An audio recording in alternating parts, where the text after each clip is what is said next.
It was about 5 years ago when I reviewed the first 509T from Holosun, and my thoughts on it were very meh. In fact, that was the title to the video. Fast forward a few years, I finally got my hands on one of these X2s, which is supposed to have improved optics and clarity and sharpness, and I was actually very excited to get it because I was looking for an optic for my CZ-P10C that was optics ready. This 509T-X2 was bought used, that came with a plate for the CZ, so I was very excited to finally get my hands on it and be very hopeful that it would be superior to the original 509, but also at least on par optically with the EPS, because the EPS is a much more modern take on the micro pistol dot, but it does not come with a cross bolt lock for a plate or a slide. The EPSs are two screws that hold it down, which is very common on most pistol dots. But if you're like me, you prefer having a claw on your optics. This way it really locks down on either the plate or the slide. And that's what I was really hoping with the 509T-X2. I was hoping that it would work out well. A lot of people had said good things about them. They are made with titanium. They're supposed to be fairly lightweight, but as you'll soon see, it's not necessarily going to save us a lot of weight. On my scale, the 509T-X2 comes in at 2.2 ounces. And just to give you some polarizing data, here is the full-size EPS, which, I mean, looks fairly similar from the outside, but it weighs an ounce lighter at 1.2 ounces. That is a substantial amount of weight. If you look at these two side by side, you can clearly tell that the 509T is much larger than the full-size EPS, but the window through it is just about the same size. However, the 509T-X2 is not cheap. It's low to mid 400s usually. The EPSs are around that price point. In fact, so are a lot of other competitors to the 509. And not only that, a lot of the competitors I'm going to talk about have standard footprints like we saw earlier with the Lead and Steel Pandora PB3 that has an acro footprint. Then the other one was a Steiner MPS, which has an MPS footprint, but it'll work on the acro, or even the Vector Frenzy, all of which will come in around the same price as this. So this optic has a pretty steep hill to climb in front of it. And I'll tell you right off the bat, it's not great. It's not a substantial step forward from the original 509, and with the more modern optics that we have on the market available to us, that's a big no-no for me. That's a big hard pass.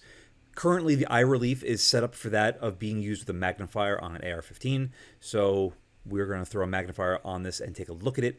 But right now, to the naked eye, raw dogging it, you can see there is a lot of tint, and when we crop the image a little bit and take a little bit closer look at this thing before we magnify it, there is a lot of distortion to the top half of the image on this thing.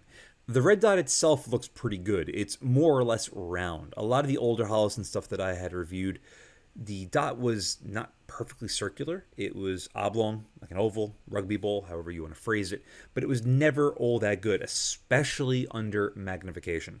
So real quick, let's see if throwing the Holosun HM3X magnifier behind this thing will prove to be capable. Oh dear, oh my. Now, don't think that if we can adjust the eyepiece that we would be able to get the image better. If we do, it would work, but without the 509T in front of the HM3X, you can clearly see the image is very sharp and clear. Putting the 509T to XT2 back in front, and you can see it just looks horrible. Yes, we could adjust the eyepiece on the magnifier to tweak it, but it shouldn't be this bad. This is what the Steiner MPS looks like in front of the HM3X with the exact same settings, and as you can very clearly tell, it's fantastic. And this is with the PB3, the first gen. Both of these mailbox optics outperform the 509T by an extreme amount. But let me show you a little bit more. So like I said, I bought this to possibly put it on my P10C to have it be a solid combination. I like cross bolt locks on pistol dots, just the way I like it, even though it would still need an optics plate which has two through screws on it, so you'd still have to worry about the screws being the weak point.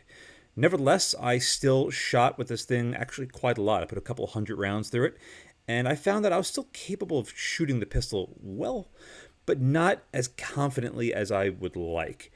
The dot is easy enough to pick up, but the blue tint is not to my liking at all, especially in failing light like this, and the distortion on the top half of the image is still really, really bad. As you can see, the dot is easy enough to pick up, and I didn't find a problem with the refresh rate of the LED emitter, but the tint and the distortion are just not what I was expecting from this thing, especially with how good the EPS is. Let's do a little bit of shooting in front of the camera to give you guys a better sense of what this thing is like to actually get behind under recoil.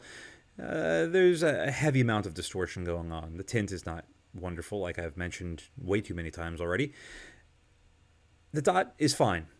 Getting it on target is easy enough. Tracking was fine as far as me getting this thing zeroed.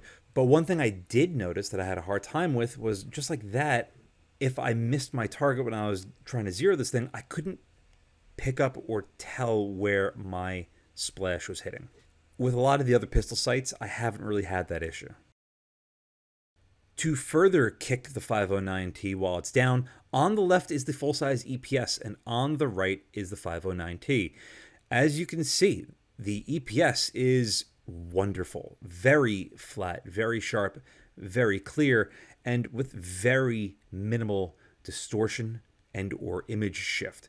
It is a vastly superior optic to the 509T optically, and that's what I was hoping for the 509T-X2. I gave this optic every chance to wow me or impress me, or at least make me satisfied enough with my purchase. But every single time that I picked it up, every time that I looked through it and I used it, I was let down. Especially when I was coming from the EPS on my P10C and going to this. EPS on the right, 509T on the left under a Gen 3 Omni 8 tube PVS 14. And the EPS rivals that of an Acro P2, the Steiner MPS, as far as light transmission, dot sharpness, just everything about the EPS is superior to the 509T-X2 in so many ways that I would never recommend a 509T over an EPS. You're even saving a little bit of money with an EPS. Hell, you can get the EPS carry, which is even smaller, but yet still performs optically incredible. In fact, I have one of those that I'm going to be finishing up the review on very soon. So it really makes me wonder, why even bother with the 509T, especially with its specialty footprint that you have to worry about getting plates for? Enjoy some more footage of me shooting while I wrap this up. If you are a fan of the original 509T and you're looking to replace it, upgrade it, or just add to your collection, the X2 would be right up your alley. It does perform better than the X1 when it comes to edge-to-edge sharpness and clarity, but by a very narrow margin. The EPS is one of many optics that vastly improves upon everything that the 509T is, and arguably would be just a mounting platform. But the EPS is a better optic. They both have the same buttons, they both have the same battery life, they both have the same solar panels, they both have the same reticle options. And the EPS is a full ounce lighter than the 509T. If you're looking for an optic like the 509T but comes with a more standard footprint, look no further than the lead and steel PB3, especially the new gen that just came out, or the Vector Frenzy, which I have on review right now as well, and it's a very solid little optic, especially for the price. It's like $300. It's over $100 cheaper than this. That's it though, folks. I wanted to keep this video short, sweet, and to the point because I don't like this thing. It bothered me so much I sold it before even finishing all the videos that I would normally do for this channel. So if that doesn't say how little I like it, then I don't know how else to convey that. With all that being said, a very huge thank you for staying tuned, and as always, I'll see you again next time. And a huge thank you to my Patreon providers and my Subscribe Star subscribers. Without you, this truly wouldn't be possible. If you'd like to support my channel but don't want to join either of those, I completely understand. but you could still help by using my affiliate links in the description below, and or like, share, and subscribe as always. Again, thank you very much.